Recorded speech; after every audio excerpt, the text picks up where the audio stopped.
இப்போ இவங்களுக்கு ஒரு பழக்கமாகி போயிடுச்சு. என்னென்னா நான் வந்தால் மேலே ஏறி உட்காந்துடணும் அப்படின்னு சொல்லி பழக்கமாயிடுச்சு. ஏன்னா ட்ரீட்ஸ் வந்து இவங்களுக்கு கொடுப்பேனா, அப்போ மேலே போய் உட்காந்தாதான் அம்மா ட்ரீட்ஸ் கொடுக்கும் போல அப்படின்னு சொல்லிட்டு அந்த பழக்கத்துக்கு எல்லாம் மேலே ஏறி உட்காந்துட்டாங்க. எங்கடா இந்த ஒருத்தர் ஓடுனியா காணா? யாரா ஓடுனது? டோரி எங்கடா போனா? யாரா டோரி எங்கடா போனா? செல்லக்குட்டி டோரி எங்கே போனா? புறா அவனை.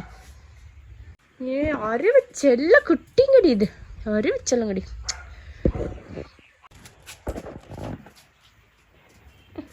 போட்டதை பார்த்தீங்களா? எதுக்காக தெரியுமா? இவன் வந்து என்ன செய்யானா, இந்த இப்போ ஓடுனானே அவன் இந்த வழியாக போய் அந்த மூலையில் போய் நின்றுட்டு அந்த வீட்டு மாடியில் குதிச்சு அங்கே போய் உட்காந்துக்கிறான். கொழுப்பு பிடிச்சவன். என்ன செய்கிறது அவனைய? இப்படியே தான் போய் உட்காந்துக்கிறான். ஏதாவது சொல்லிட்டாங்கன்னா என்ன செய்கிறது? முதலையாவது அந்த வீட்டில் யாரும் இல்லை. இப்போ அந்த வீட்டில் ஆள் வேறு குடி வந்துட்டாங்க. ஏறி போய் அங்கே போய் நின்றுக்கிட்டா என்ன செய்ய முடியும்? இது போய் அங்கே போய் உட்காந்துக்கிறியான். அப்படியே அந்த ஏசி மேலே ஏறி அந்த காம்பவுண்டில் தான் உட்காந்துட்ருப்பான். அந்த பைப் இருக்குது பார்த்தீங்களா, அது பக்கத்தில் உட்காந்துருப்பாங்க. ஏசி மேலே ஏறி அப்படியே பிடிக்கிறது அவனை. இல்லைன்னா ட்ரீட்ஸ் எதுனாலும் கொடுத்து கூப்பிட்றாப்புல இருக்குது. அதனாலேயே நாங்கள் அந்த இடத்தையும் மறைக்கிறதுக்கு பிளான் பண்ணி ஆன்லைனில் ஒரு பொருள் வந்து ஆர்டர் போட்டிருக்கோம். அதை மறைக்கிறதுக்கு கம்பியில் வெல்டு மெஸ் வச்சு அடைக்கணுன்னா செலவு அதிகமாகும் அப்படின்னு சொல்லிட்டு ஆன்லைனில் ஆர்டர் போட்டு ஒன்று வாங்கி வச்சுருக்கோம். இருங்கடா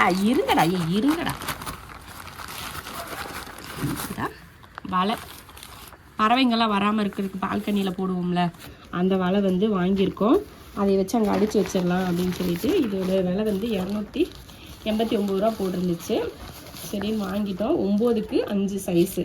அதுக்கு பாருங்கள் டேக் கொடுத்துருக்காங்க. அந்த மாதிரி ஆணி அடிக்கிறதுக்கு அந்த ஒரு கொக்கி மாதிரிலாம் கொடுத்துருக்காங்க, இழுத்து பிடிச்சி கட்டுறதுக்கு. பரவாயில்ல, எல்லாம் செட்டாக கொடுத்துருக்காங்க. ஈஸியாக தான் அடிக்கிறதுக்கு போல், ரொம்ப ஹெவியாலாம் அடிக்க தேவையில்லை. அந்த ஆணி, அந்த கிளிப்பு எல்லாமே கொடுத்துருங்க. இவங்களுக்கு இதில் என்ன தெரியுதுன்னு தான் தெரியல. உங்களுக்கு இதில் என்ன தெரியுது? சாம்பிராணி போடுறேன் உங்களுக்கு, சரியா? இதில் என்ன தெரிஞ்சிச்சு?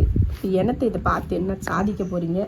நல்லா 9 அடி நீளம், 5 அடி ஹைட்டு வலையை வந்து நாங்கள் கட்டி விட்டுட்டோம். அந்த காம்பவுண்டுக்கு மேலே ஏற முடியாமல் இவன் என்ன பண்ணுறான்னா, இந்த கீழே இருக்குது பார்த்தீங்களா இந்த பைப்பு, அந்த பைப் வழியாக போய் அந்த இதில் குதித்து அப்புறமா ஏசி மேலே இங்கிட்டு வந்துட்டு ஏசியில் தவி அப்படி போகிறேன். பயங்கரமாக டேலண்ட்டாக வேலை செய்யுது அவன் மூளை.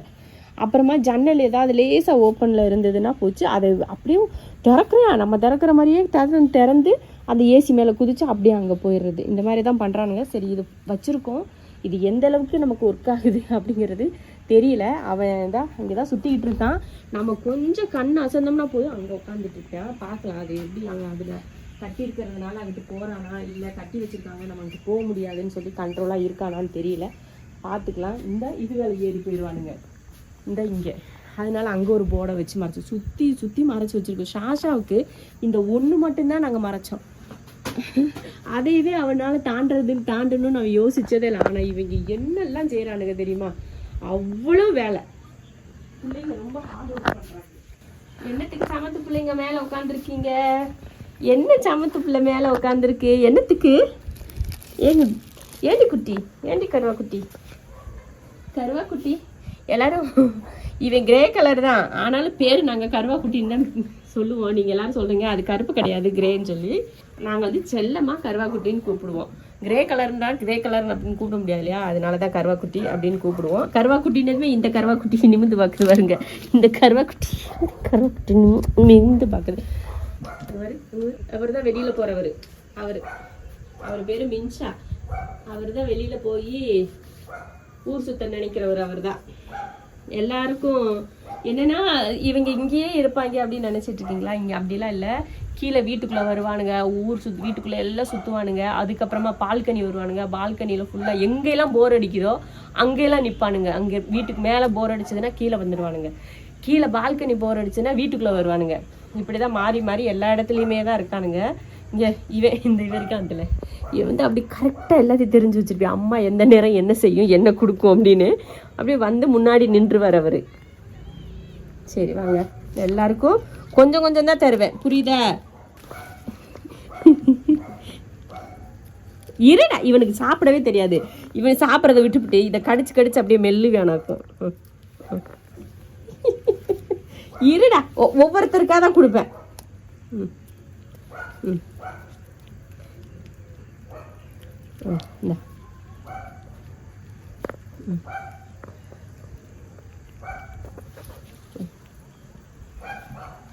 இருமா இருமா.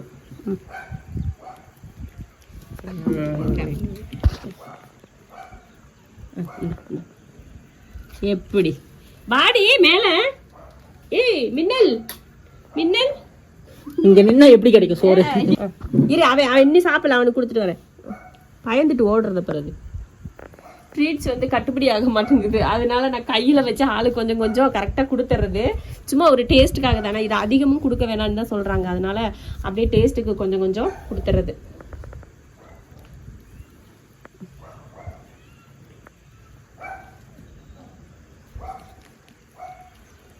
இவனுக்கு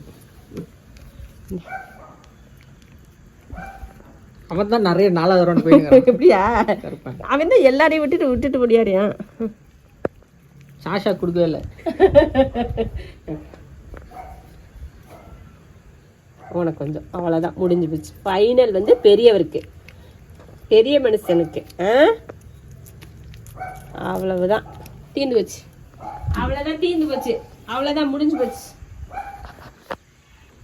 கையை விடுங்கடா, விட்டா கையை கடிச்சு தின்றுவீங்க போல. அவ்வளவுதான், முடிஞ்சு போச்சு, தீர்ந்து போச்சு. எங்க ஏறிட்டு போற? அவனுக்கு நீ சாப்பிட்ட மாதிரி தானே அவனுக்கும் கொஞ்சம் கொடுத்தேன். அவ்வளவு பெரிய மனுஷனுக்கு இத்தினூண்டு நீ சாப்பிட்ட அளவுதான் கொடுத்தேன். தெரியுமா தெரியுமா தெரியுமா? ஏன் டாட்டு பயலே, டாட்டு பயலே, டாட்டு பயலே, எங்க போற? அதுல என்ன தெரியுது உனக்கு? அங்க இருக்காக்கும், அங்க ட்ரீட்ஸ் இருக்காங்க, போற. சரி, என்ன செய்யலாம்? மருதாணி எல்லாம் போயிடுச்சா? காலில் பிள்ளைங்களுக்கு போயிடுச்சு மருதாணி. சரி, வச்சு விட்ருவோம். இந்த மருதாணியே ஒரு பிரச்சனையாக இருந்துச்சு தெரியுமாடி தங்க பிள்ளையில? ஒரு வாரத்துக்கு முன்னாடி சரி, இனிமேல் நான் மருதாணியை வாழ்க்கையில் மருதாணியை வைக்கக்கூடாதுன்னு முடிவு பண்ணியிருக்கேன். அதனால உங்களுக்கு மட்டும் நான் அம்மா மருதாணி வச்சு விட்றேன், சரியா? இவளுக்கு இருக்கு இந்த குட்டி, இந்த லேசாக தெரியுது ஆரஞ்சு கலர்னா. ஷாஷா காலில் மட்டும் மருதாணி வந்து குறையவே குறையாது. அவனுக்கு குழந்தையிலேருந்தே மருதாணி வச்சு வச்சு இன்னி அவன் கையில் அந்த ஆரஞ்சு கலர் இருந்துக்கிட்டே இருக்கும். ஷாஷாவுக்கு மட்டும், சிஞ்சுக்கு கூட அழிஞ்சிருச்சு. ஆனால் ஷாஷாவுக்கு வந்து அது ரெகுலராக அது ஒரு மார்க் மாதிரி ஆயிடுச்சு அந்த மருதாணியோட இது. இலைதான் வைக்கணும், கோனெல்லாம் வைக்கக்கூடாது. என்னதான் இருந்தாலும் கோனில் வந்து கெமிக்கல்லாம் கலக்குவாங்க அந்த கலருக்கு. என்னதான் இயற்கையானது அப்படின்னு சொன்னாலும் அந்த கோனில் வந்து அந்த கலர் வர்றதுக்காக ஏன்னா இந்த விக்ஸு அது இதெல்லாம் கலக்குவாங்க. அதெல்லாம் குழந்தைங்களுக்காக அது இல்லையா? அதனால் வெறும் மருதாணி இலையை மட்டும் அரைச்சா வைங்க, இல்லைன்னா வைக்காதீங்க. நாங்கள் எங்கள் தங்க பிள்ளைங்களுக்கெல்லாம் பார்த்து பார்த்து செய்கிறேன் எல்லாத்தையும். நான் வந்து நாட்டு பூனை வளர்த்தேன் ஃபஸ்ட்டு பூனைக்குட்டின்னு ஒரு பேர். அது வந்து ஜிஞ்சர் கேட்டு. அவள் ஒரு நாட்டு பூனை. நாங்கள் ஒரு கடைக்கு பட்டாசு வாங்க போயிருந்தோம். அப்போ வந்து என் காலுக்கிட்டே 6 வருஷத்துக்கு முன்னாடி, 6 வருஷத்துக்கு மேலேயே இருக்கும்னு நினைக்கிறேன். அப்போ வந்து நாங்கள் ஒரு பட்டாசு கடைக்கு போயிருந்தப்போ அந்த பூனை என்னையை சுற்றி வந்து என் ஷாங்கலையே பிடிச்சி இழுத்துட்டு இருந்துச்சு. அப்போ கடைக்காரங்கள்ட்ட நான் கேட்டேன், இந்த பூனை உங்களோடதா அப்படின்னு சொல்லி கேட்டப்போ, இல்லைங்க அது எங்கேருந்தோ வந்திருக்குன்னு சொன்னாங்க. நான் அதை தூக்கிட்டு வந்துட்டேன் வீட்டுக்கு. அம்பட்டு அறிவு அந்த பூனைக்கு தெரியுமா? அவ்வளோ அறிவு. இவங்களுக்கெல்லாம் இல்லை அந்த அறிவு. சொல்லப்போனால் உண்மையாகவுமே அவ்வளோ பாசம், அவ்வளோ அறிவு. சொல்லி கொடுக்க. அது பாத்ரூம் போகணும்னு ஒரே ஒரு டைம் பாத்ரூம்குள்ளே போய் காட்டிட்டு வந்தேன். அப்போ பார்த்து எப்பயுமே எங்கேயும் உச்சா போக மாட்டான். பாத்ரூம்குள்ளே போய் தான் உனக்கு இருந்துட்டு வருவான். சிவாவை கூப்பிட்டு வா அப்படின்னு சொன்னால் போய் சிவாவை போய் கையோடு கூப்பிட்டுட்டு பின்னாடி நாய்க்குட்டி நடந்து வரும் பாருங்க, அந்த மாதிரி நடந்து வருவான். என்ன சொன்னாலும் சரின்னு சொல்லி கேட்டு ஓடி போய் செய்வான். ஆம்பளை பூனை அவன் வந்து வீட்டை விட்டு ஓடி போயிட்டான். இது என்னத்துக்கு சொல்கிறேன் அப்படின்னா, அந்த பூனை குட்டியில இருந்தேவும் நான் மருதாணி 6 வருஷமே அந்த குட்டிக்கு வச்சேன். அதுக்கப்புறம் இன்னொரு குட்டி அந்த பூனைக்குட்டின்னு பேர் வச்சு அவன் பூனைக்குட்டின்னா ஒடியாருவான். அதுக்கப்புறமா அது போனதுக்கப்புறம் கொஞ்சம் வருத்தத்திலே இருந்து ஒரு 2 வருஷம் கழிச்சு அப்புறம் ஒரு அஸ்மாவோட ஃப்ரெண்டு வீட்டிலேருந்து ஒரு பூனைக்குட்டி கொண்டு வந்து கொடுத்தா. அவளுக்கு ஷாஷான் பேர் வச்சேன். ஷாஷான் ஏன் பேர் வச்சேன் அப்படின்னு பார்த்தீங்கன்னா, ஷர்மிளா, அஸ்பக் பேர் ஷஹித்து, அஸ்மா செரீனில் எஸ்ஹெச்ஏ, இந்த மாதிரி எங்கள் பேரெல்லாம் சேர்த்து எஸ்ஹெச்ஏன்னு வரும். அதனால தான் நான் ஷாஷான்னு பேர் வச்சேன். இந்த ஷாஷாவோட பேர் உங்களுக்கு ஏன் வச்சேன்னு இன்ன வரைக்கும் நான் சொன்னதில்லைன்னு நினைக்கிறேன். எங்களோட பேரை வந்து சேர்த்து அவனுக்கு வந்து ஷாஷான்னு சொல்லி பேர் வைக்கணும்னு சொல்லிட்டு நான் அப்படி வச்சது தான் இந்த ஷாஷாவோட பேர். எங்களோட பேர் தான் ஷாஷாவோட பேர். அதனால அந்த பூனைக்குட்டிக்கு நான் அந்த மாதிரி பேர் வச்சதுனால அவனும் என்னென்னா 2 வருஷம் என் கூட இருந்தான். அவனும் நல்ல அறிவு, கருப்பு வெள்ளை. இன்ஸ்டாவில் பார்க்குறவங்களுக்குலாம் தெரிஞ்சிருக்கும். இன்ஸ்டாவில் வந்து அவனோட வீடியோலாம் நான் போட்டிருப்பேன். அந்த பூனைக்குட்டியுமே பாத்ரூம்லாம் அழகாக நீட்டாக பாத்ரூம்குள்ளே போய் அந்த இது கிளாசட்லேயே போய் பாத்ரூம் போவான் அவன். அந்த மாதிரி அவனுக்கு நல்லா, எனக்கு உடம்பு சரியில்லைன்னா என் பக்கத்துலேயே உட்காந்துருப்பான். அந்த மாதிரி அவனுக்கும் மருதாணி வைப்போம். அவனுக்கு வந்து கருப்பு வெள்ளை கலர், கருப்பு வெள்ளையும் கலந்து கால் வந்து வெள்ளையாக இருக்குமா, அதனால அவனுக்கு மருதாணி வச்சா அழகாக இருக்கும். அப்படி அவனுக்கு வச்சு அந்த சாஷாவை ஞாபகத்தில் மறக்க முடியாமல் தான் இவனுக்கும் சாஷான்னு பேர் வச்சோம் நாங்கள். அந்த சாஷாவோட ஞாபகமாக இவனுக்கும் பேர் வச்சு இவனுக்கும் அதே போல் மருதாணி வச்சு. சாஷா வந்து நம்ம வீட்டுக்கு அது வந்து 3 வருஷம் ஆச்சு. அவனோட வயசு வந்து 3 வயசாச்சு நம்ம சாஷாக்கு. அந்த 3 வயசுலையுமே சாஷா வந்து மருதாணி வச்சுக்கிட்டே தான் இருக்கோம் நாங்கள். அப்புறமா அவனுக்கு இப்போ அவனோட ஒய்ஃப் சிஞ்சுக்கு வச்சோம். அதுக்கப்புறமா அவனோட மூத்த பிள்ளைங்களுக்கு வச்சோம். அதுக்கப்புறமா அவனோட இளைய பிள்ளைங்களுக்கு மருதாணி வச்சோம். அதுவும் அழிஞ்சிச்சு. சரி இப்போ எப்படி இருந்தாலும் இனி ஒரு 2 நாளையில் மருதாணி வீட்டில் எல்லாரும் வைப்போம் இல்லையா ரம்ஜானுக்கு, அப்போ இவங்களுக்கு சேர்த்து மருதாணி இலையை அரைச்சி வச்சு விட்ருவோம். சரியாடி தங்க பிள்ளைல? இப்போதான் மருதாணி எல்லாம் ட்ரெண்டிங்காக இருக்குது. ட்ரெண்டிங்னா நம்ம சேனலில் நம்ம வீடியோ நம்ம பிள்ளைங்களுக்கு போட்டதுக்கு அப்புறமா தான் இதெல்லாம் ட்ரெண்டிங் ஆச்சு. நம்ம 6 வருஷமாக நம்ம பூனைக்குட்டிங்களுக்கு வந்து மருதாணி வச்சு பழகுனதுனால தொடர்ந்து இப்போ வரைக்கும் நம்ம வச்சுக்கிட்டு இருக்கோம்.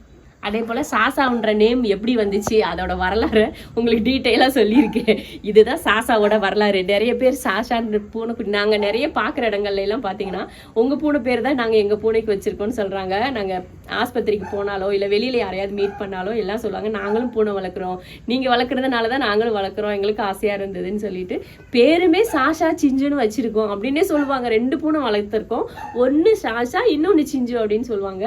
எங்களுக்கே ஆச்சரியமா பாரு இவங்க பேர் வச்செல்லாம் பூனை வாங்கி வளர்க்குறாங்களே அப்படின்னு சொல்லி சந்தோஷமா இருக்கும். முதல்ல செரீனாக்கா போய் இப்போ சாசாம்மா பேர் வந்துருச்சு எனக்கு. சாசா மம்மி நான்.